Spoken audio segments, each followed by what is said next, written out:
नमस्कार दोस्तों, आज हम लोग इतिहास के कुछ प्रमुख शब्दों को देखेंगे। ये क्लास 10 के लिए बहुत ही इम्पोर्टेंट है, तो इसे अच्छा से पढ़िए। तो सबसे पहले निरंकुशवाद क्वेश्चन आता है। निरंकुशवाद किसे कहते हैं?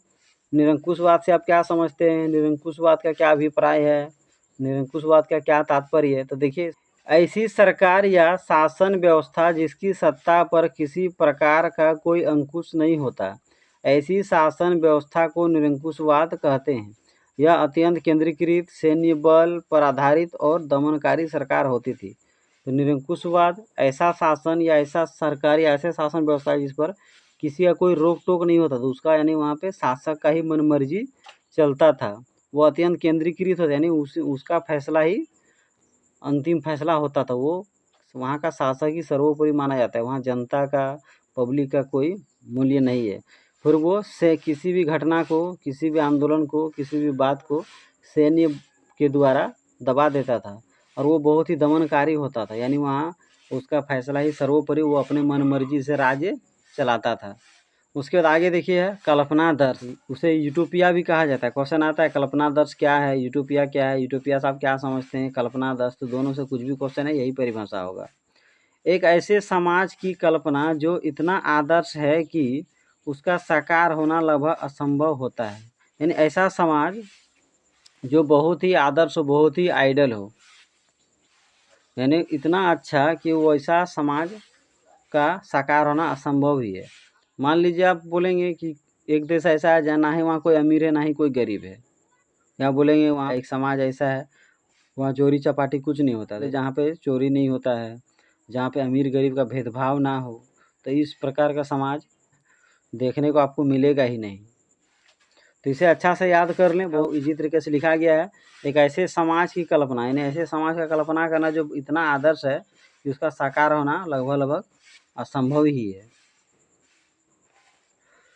आगे है जनमत संग्रह। तो जनमत संग्रह से आप क्या समझते हैं? जनमत संग्रह किसे कहते हैं? जनमत संग्रह क्या है? एक प्रत्यक्ष मतदान जिसके जरिए एक क्षेत्र के सभी लोगों से एक प्रस्ताव को स्वीकार या अस्वीकार करने के लिए पूछा जाता है, उसे जनमत संग्रह कहते हैं। तो जनमत संग्रह, जन मीन्स होता है आदमी, मनुष्य, पब्लिक, मत मीन्स विचार, संग्रह यानी आप इसी से पता कर सकते हैं जनमत संग्रह।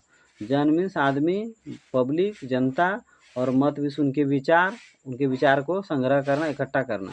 तो यानी एक प्रकार का ये प्रत्यक्ष मतदान होता है। मतदान दो प्रकार होते हैं, को अप्रत्यक्ष मतदान और प्रत्यक्ष मतदान। तो प्रत्यक्ष मतदान में क्या होता है? किसी एक क्षेत्र के लोगों को किसी बात को प्रस्ताव को स्वीकार करने पूरा पूछा जाता है, या तो अस्वीकार, या तो आप हाँ कीजिए या तो ना कीजिए। उसके बाद है राष्ट्र। ये क्वेश्चन भी बहुत फेमस है। राष्ट्र क्या है?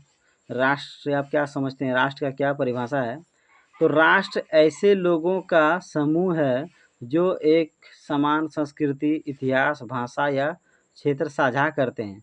यानी राष्ट्र क्या है? लोगों का समूह है। तो कैसे लोगों का समूह है? ऐसा लोग का समूह है जो एक जैसा संस्कृति, एक जैसा इतिहास, एक जैसा भाषा या एक क्षेत्र में निवास करते हैं, तो उसे राष्ट्र कहते हैं। जैसे हम लोग भारत के लोग, हम लोग का अपना एक समान संस्कृति है, अपना एक इतिहास है, अपना एक मिलता जुलता भाषा है, फिर हम लोग एक निश्चित क्षेत्र में निवास करते हैं, हम लोग अपना एक सीमा है, अपना एक बॉर्डर है। रूपक किसे कहते हैं? रूपक का क्या तात्पर्य है? रूपक का क्या परिभाषा है? जब किसी अमूर्त विचार, लालच, ईर्ष्या, मुक्ति को किसी व्यक्ति या वस्तु के जरिए इंगित किया जाता है, तो उसे रूपक कहते हैं। यानी रूपक किसे कहते हैं? जब किसी अमूर्त विचार माने जिसका कोई रूप ना दे सके, उसे क्या कहेंगे? अमूर्त विचार। तो जैसे लालच, तो लालच तो भाव है, इसके ये उसे मूर्तिक रूप में प्रस्तुत नहीं कर सकते। लालच, ईर्ष्या, मुक्ति, ये सब अमूर्त विचार हैं।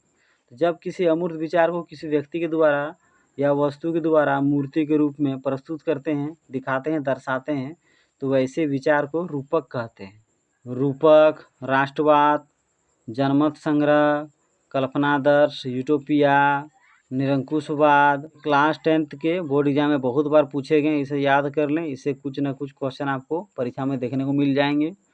तो अगर मेरा वीडियो अच्छा लगता हो तो मेरे यूट्यूब चैनल को ज़रूर सब्सक्राइब कर लीजिए, और मेरे वीडियो को अपने दोस्तों में ज़रूर शेयर कीजिए।